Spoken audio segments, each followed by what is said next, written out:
অপরিকল্পিত রাস্তা ও বাঁধ নির্মাণের কারণে এবার টাঙ্গাইলের বাসাইলে সরিষার আবাদ করতে পারছে না কৃষকরা।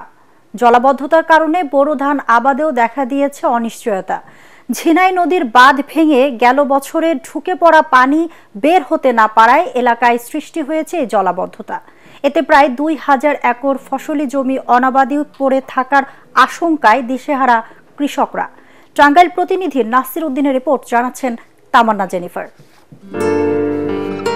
বাসাইলে পৌর এলাকার আন্দিরাপাড়া, এসারপাড়া, পালপাড়া, বালিনা সহ কয়েকটি গ্রামের মধ্যবর্তী এলাকায় প্রতি বছর বিপুল পরিমাণ সরিষার আবাদ হয়।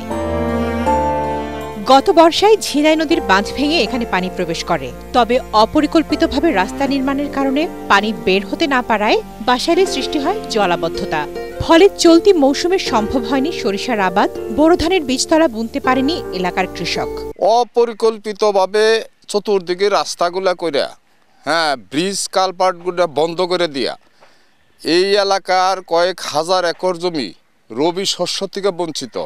বুড়ো আবাদ এবং হলো এই ইরি সরিষা আবাদ এগুলা খুব ব্যাহত হইতেছে। পানিটা এলো নিষ্কাশনের কোনো ব্যবস্থা নেই, তো সরকারের কাছে আমরা আশাবাদী সে তারা একটা পানি নিষ্কাশনের ব্যবস্থা করে দিবে। সমস্যা সমাধানে দীর্ঘমেয়াদী পরিকল্পনা নেয়ার কথা বলছে পৌর কর্তৃপক্ষ। ওখানে টেম্পোরারি কিছু করা হলে রাস্তাটার ক্ষতি হতে পারে।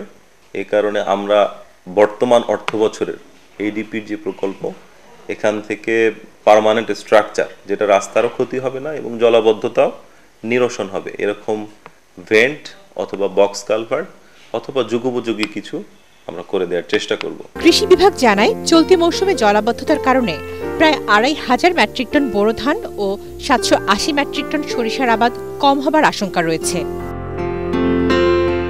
খাদ্য উৎপাদন বাড়াতে যেখানে অনাবাদি জমিগুলো আবাদের আওতায় আনার চেষ্টা চলছে, সেখানে অপরিকল্পিতভাবে রাস্তা ও বাঁধ নির্মাণের কারণে অনিশ্চয়তার মধ্যে পড়েছে এসব জমির উৎপাদন।